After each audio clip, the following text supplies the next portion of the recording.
Abra a Bíblia comigo no livro dos Atos dos Apóstolos, capítulo 2.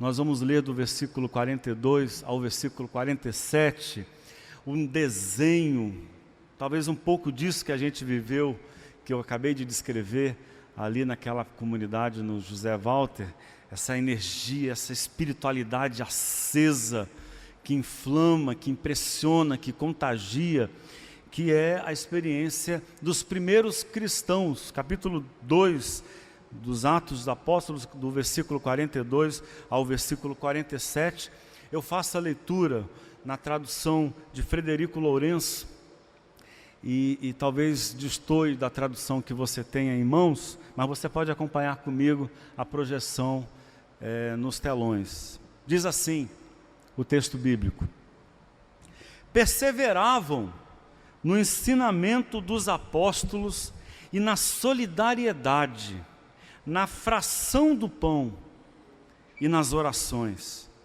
Para cada alma existia uma sensação de amedrontamento. Tais eram os prodígios e os sinais que aconteciam por intermédio dos apóstolos. Todos os crentes viviam juntos e tinham tudo em comum. Vendiam tanto os haveres como os bens, e dividiam-nos com todos, segundo a necessidade de cada um. Perseveravam dia após dia no templo, com sentimento unânime, partindo pão em casa e dividindo comida com alegria e sinceridade de coração, louvando a Deus e tendo favorecimento junto de todo o povo. O Senhor aumentava de dia para dia o número, os que estavam sendo salvos. Não é uma descrição linda de uma fé, de uma espiritualidade, de uma igreja? Olha Deus junto comigo. Senhor, nós queremos passar esse momento na Tua presença, discernindo aquilo que a Bíblia nos oferece como norte, como referência, como testemunho. A gente quer aprender, a gente quer olhar para o próprio coração, para a própria vida. Senhor, eu creio na visitação do Seu Espírito Santo, inspirando corações, respondendo a perguntas angustiantes, trazendo paz para quem está inquieto, trazendo um horizonte de esperança para quem está cansado. Deus, em nome de Jesus, nós colocamos aqui o nosso coração na Tua presença. Amém, Senhor. Amém. E eu dizia que é uma imagem encantadora, e não por acaso se criou uma mania entre cristãos de fazer referência à comunidade dos primeiros cristãos como sendo uma referência, né? Como sendo algo sagrado, como sendo a descrição da perfeição. O que a leitura do texto vai nos dizer que não é bem assim. Essa igreja também cometeu muitos erros, que ela não conseguiu ser menos humana do que nós somos. Ela não conseguiu ser mais divina do que nós podemos ser. Uma igreja como a nossa, mas que foi marcada por essas experiências, foi marcada por essas descobertas, por essas vivências de fé, que são encantadoras. E eu diria que essa descrição aqui, ela é um misto de admiração e de angústia para nós. Admiração porque a gente diz, era tudo que a gente queria, né? Era tudo que a gente esperava de uma igreja, de uma comunidade de fé, da religião. Ora, um grupo de pessoas que divide os seus bens para cuidar de quem tem menos, que tem essa tamanha generosidade. Um grupo de gente que consegue ter esse desprendimento de vender os seus bens para dividir com o pobre. Não é qualquer tipo de gente. Então isso é encantador, mas ao mesmo tempo é angustiante, porque nos dá a sensação de que a gente não consegue, que é bom demais para a gente fazer, é santo demais para a gente, né? É bonito demais para a gente experimentar. Eu diria que pode dar até um gosto de frustração, ou um sentimento de culpa, de condenação do que a gente é. Afinal de contas, olha para nós, né? Olha para a igreja que nós temos, olha para as igrejas das quais eu já participei, não é? Só que eu gostaria que a gente olhasse com mais cuidado, para vencer inclusive essa angústia, essa culpa, e descobrir como esse texto pode nos abençoar. Ou seja, como esse texto, ao invés de encher o nosso coração de culpa, de condenação, de frustração, da sensação de impotência, esse texto pode potencializar a nossa vida, arejar a nossa mente, pode inspirar os nossos corações. É preciso que a gente desmistifique essa imagem. Ela é bonita, mas há mais coisas que fazem parte dessa história. Primeiro, a venda dos bens para dividir com os pobres, formando uma bolsa comum, né, de dinheiro, de reserva financeira para cuidar dos pobres, deu errado. Foi muito bonito o que eles fizeram, mas deu errado. Nos próximos capítulos dessa história, essa mesma igreja aqui de Jerusalém vai viver na miséria e vai precisar que outras pessoas, inclusive o apóstolo Paulo, faça viagens recolhendo donativos para socorrer os irmãos de Jerusalém, porque estão todos passando fome. Não deu certo. Foi um projeto bonito, mas um projeto que se mostrou inviável. A comunhão que eles tinham cotidiana, o texto diz que diariamente eles se reuniam nas casas para repartir o pão, e faziam isso de maneira muito especial. A gente precisa levar em consideração também que não eram uma igreja. Eles ainda não eram essa igreja organizada que você conhece. Calma aí então. Pega leve com o que você conhece de igreja, porque isso aqui não era uma igreja. Era um movimento revolucionário dentro de uma outra religião. O cristianismo nem existia ainda. Não havia cristianismo. Cristianismo foi uma organização que apareceu décadas depois, eu diria que um século pelo menos depois desse evento que enche os nossos olhos aqui. Era um movimento informal, um movimento desorganizado, e não precisou de muito tempo para isso se mostrar impossível. Como é que alguém consegue se reunir diariamente, né? Bastou que a organização fosse necessária para se perceber que o projeto de ficar reunido todo dia, ele não é possível. Mas não só isso, as curas e os milagres que eram realizados pelos apóstolos tiveram o mesmo fim das curas e milagres realizados no Antigo Testamento, das curas e milagres realizados por Jesus. E qual foi o fim? Atestar uma verdade. A verdade mais decepcionante, mas uma verdade importante na Bíblia. Que verdade é essa? Que milagres e prodígios não convertem as pessoas em pessoas melhores. Essa é a queixa de Deus no Antigo Testamento. Essa foi a queixa de Jesus nos Evangelhos. Muitos sinais e maravilhas podem empolgar as pessoas e formar multidões, mas o que converte os corações é amor. Também os discípulos os apóstolos vão descobrir que todos esses sinais e maravilhas não resolvem o problema mais grave da nossa humanidade, que é um problema de coração. E finalmente, o texto diz que eles caíram nas graças do povo. As pessoas admiravam essa comunidade, mas também essa experiência tão bonita e tão desejável. Quem de nós não quer ser querido? Não é? Queremos ser. Eu diria que qualquer um de nós que viva para ser antipático, qualquer um de nós que viva para ser visto de maneira condenatória, tem um problema. Né? Tem uma crise, tem uma doença aí. É natural que nós queiramos a simpatia, a aprovação das pessoas, o reconhecimento de todos, é natural.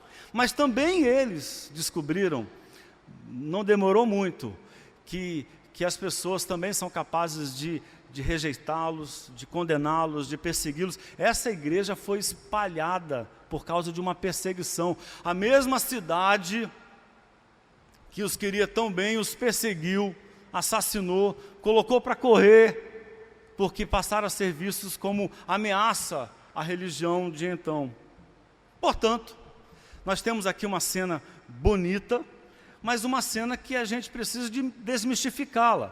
Ela não é algo muito diferente do que nós somos capazes de experimentar. O que esse pessoal provou aqui é algo que não é sobre-humano.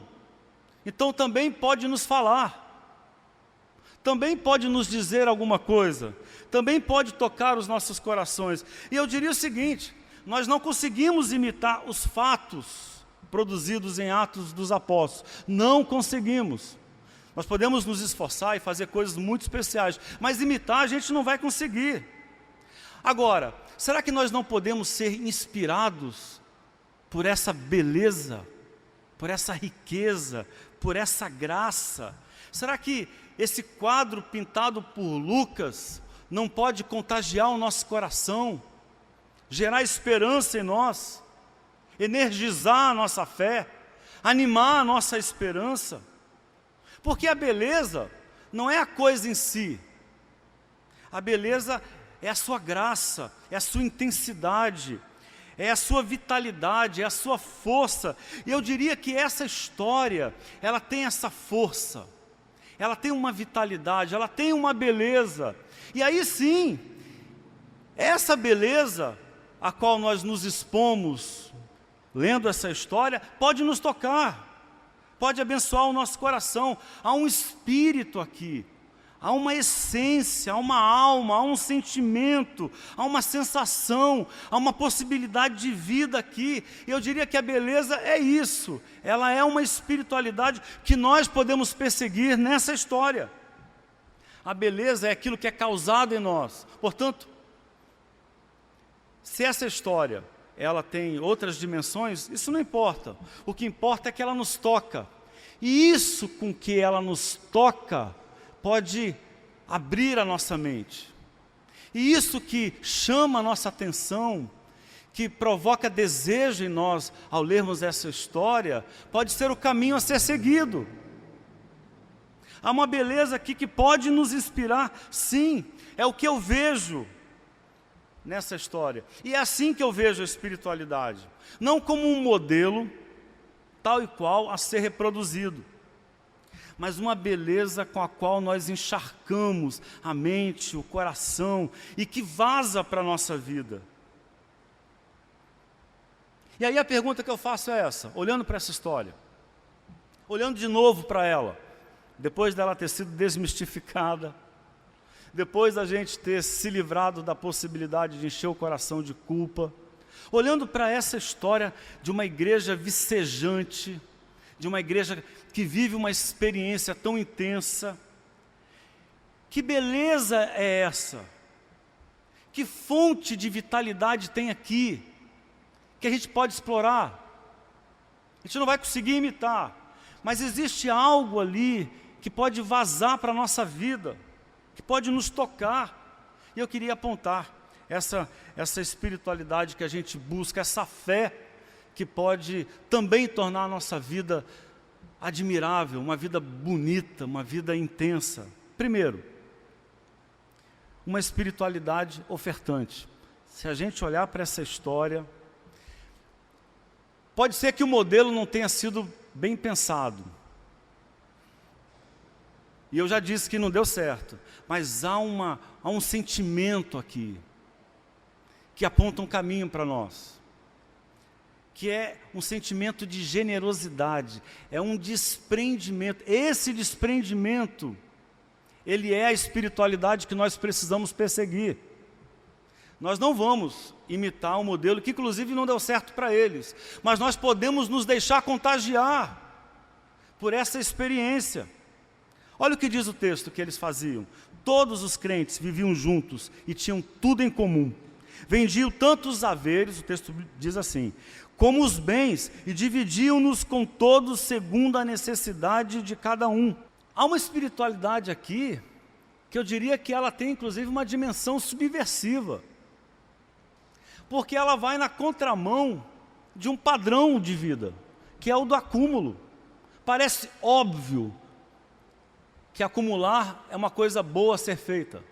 Parece normal a gente viver para juntar dinheiro. Pois essa história aqui nos diz que existe um outro jeito de viver, que não faz do acúmulo de riqueza o maior projeto de vida, que não faz da ganância um caminho inevitável, que não faz do desejo de acúmulo uma possibilidade obrigatória de todos. Ao contrário, existe um outro jeito de viver, e esse jeito passa pela generosidade. A gente pode sim, a gente não vai conseguir reproduzir a partilha radical que eles fizeram, mas nós podemos ser tocados por essa fé que faz deles pessoas ofertantes, pessoas capazes de abrir mão do que se tem para ofertar ao outro. Essa espiritualidade da oferta, da partilha, da generosidade, do despreendimento, ela pode inflamar os nossos corações. Portanto, eu digo, há um espírito aqui, que é um espírito de amor, de graciosidade, em que a gente pode se tornar uma fonte de vida, a dar a outro algo importante. Gente generosa levanta o nível da humanidade. Eu acho que você já passou por essa experiência. Quando alguém quebra esse padrão de ser indiferente àquele que precisa de ajuda, quando alguém quebra o padrão de ser ganancioso e é capaz de abrir mão para ajudar o outro, quando alguém surpreende um ambiente com um ato de generosidade, isso parece que destoa e que cria uma possibilidade surpreendente de vida. Era a espiritualidade que eles viviam, essa espiritualidade ofertante.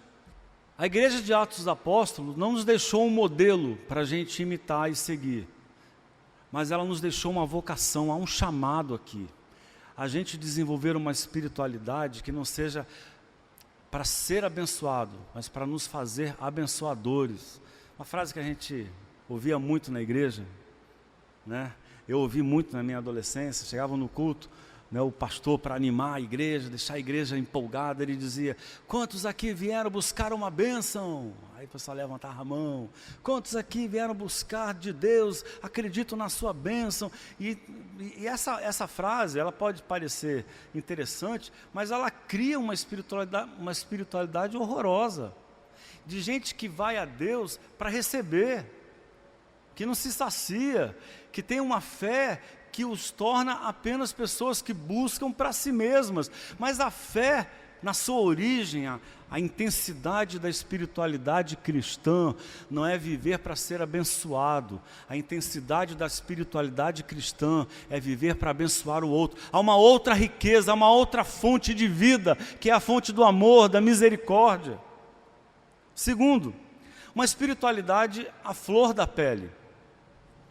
Olha o que diz o texto bíblico. Perseveravam dia após dia no templo, com um sentimento unânime, partindo pão em casa e dividindo comida com alegria e sinceridade de coração.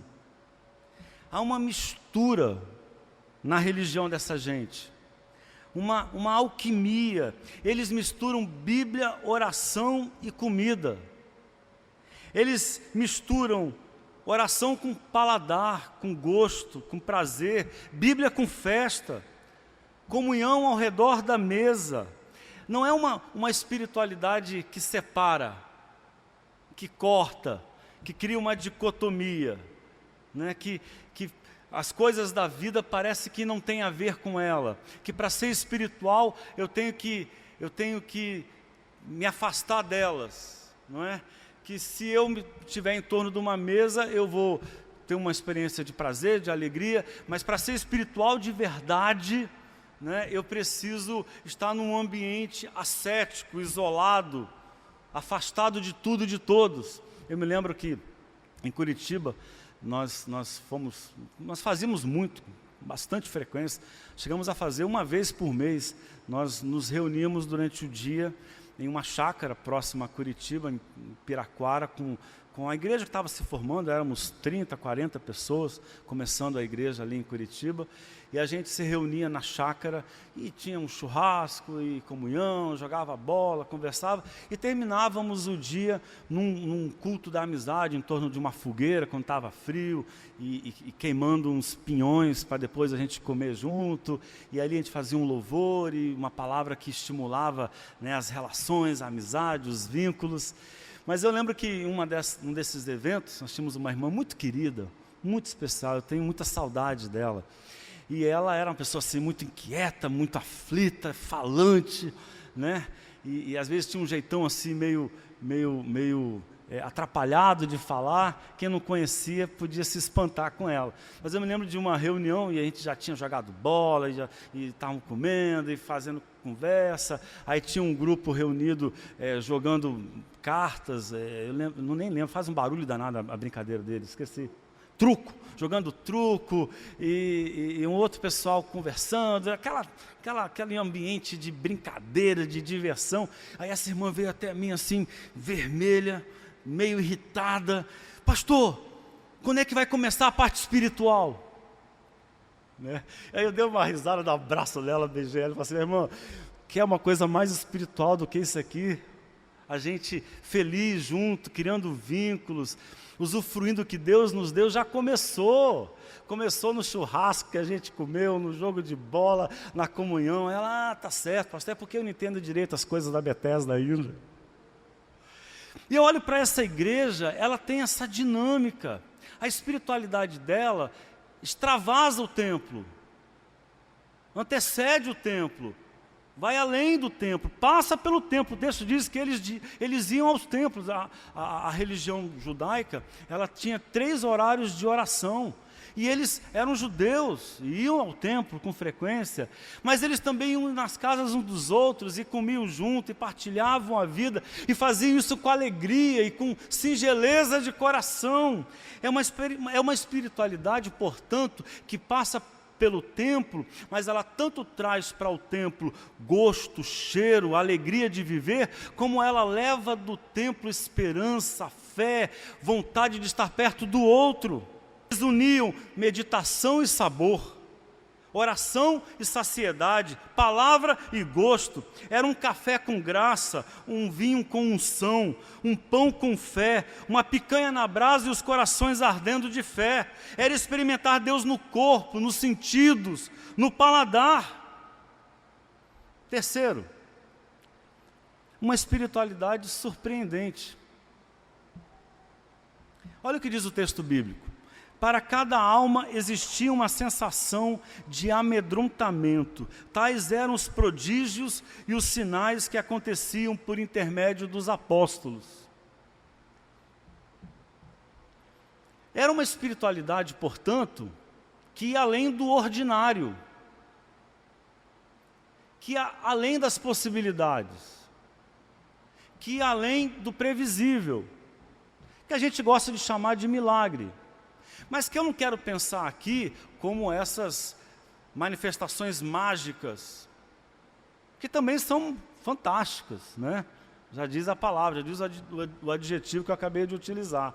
Eu quero pensar o milagre aqui, principalmente no testemunho dessa igreja e no testemunho de Jesus, como um movimento para além do que é possível. Um movimento para avançar além da linha da previsibilidade, do que a gente chamou de limite. Não, só vou até aqui, isso aqui é só o que eu posso, não posso fazer mais do que isso. A gente vê essa espiritualidade, uma espiritualidade que os leva a ir além, a surpreender. E por que eu digo isso? Porque os milagres que são realizados pelos discípulos e pelos apóstolos, os prodígios que eles fazem, não são para marketing religioso, para mostrar para a cidade como eles têm poder, para atrair o povo para o templo ou para as suas reuniões. Não são prodígios para mostrar força, para dizer do que eles são capazes, para impressionar as pessoas.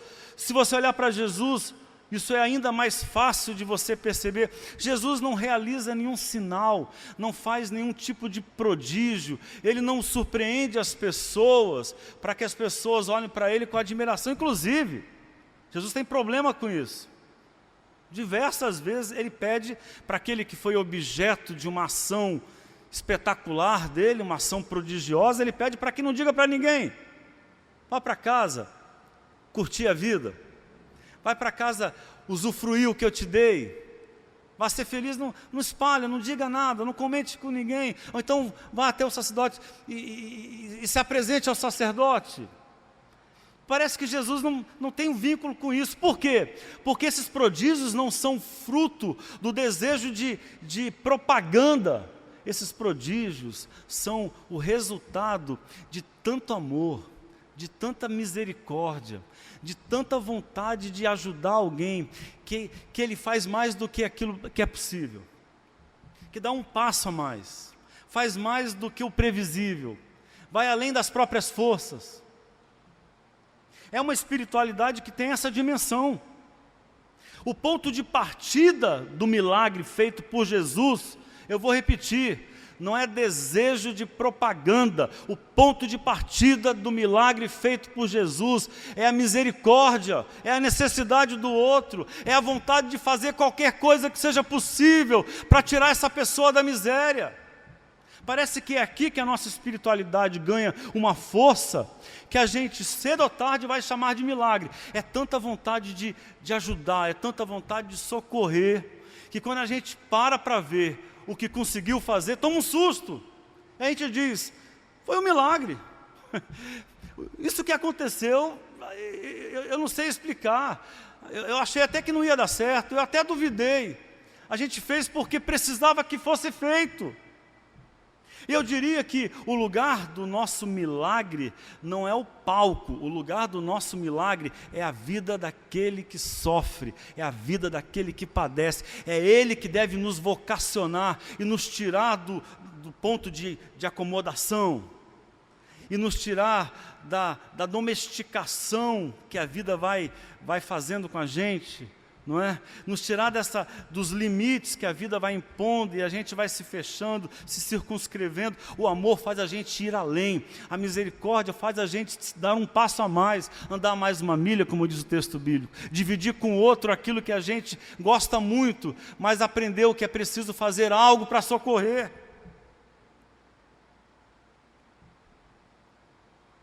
E quarto e último, uma espiritualidade hospitaleira. Uma espiritualidade sedutora, uma espiritualidade que faz o outro ter vontade de ficar junto, de estar próximo.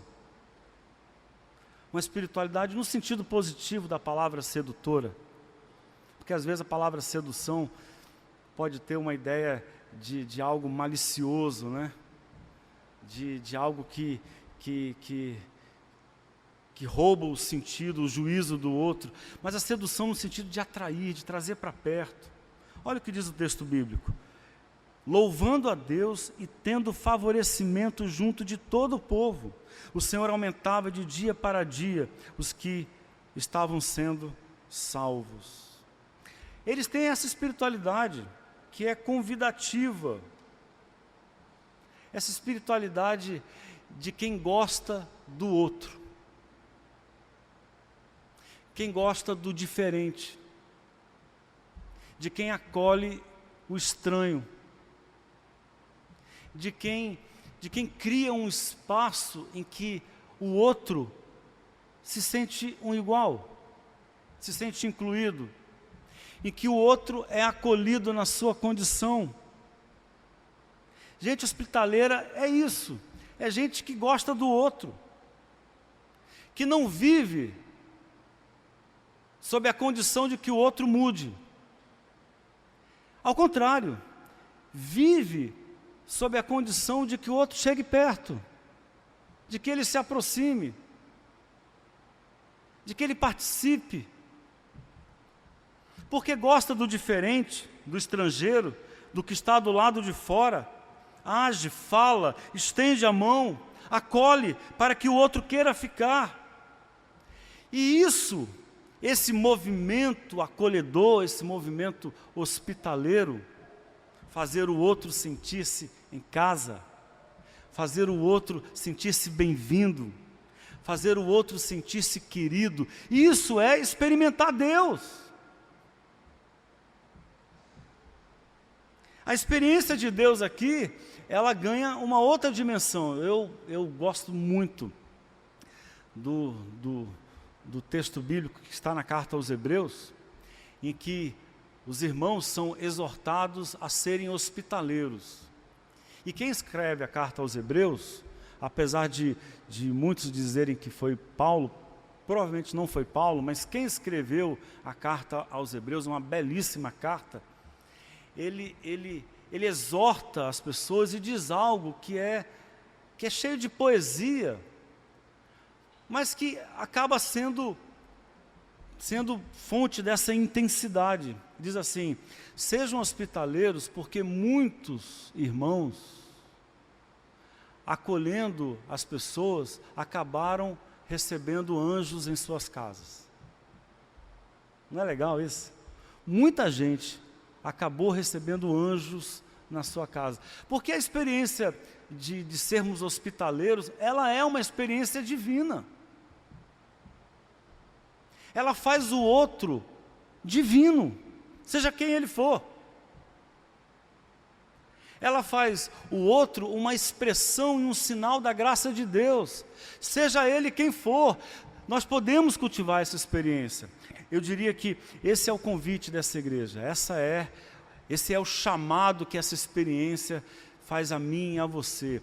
Cultivar uma espiritualidade acolhedora, que faz o outro sentir-se em casa, e assim encher a vida de Deus, e encher a vida do outro de Deus, e encher a nossa vida de experiências de amor. Vamos ficar em pé juntos para orarmos ao Senhor.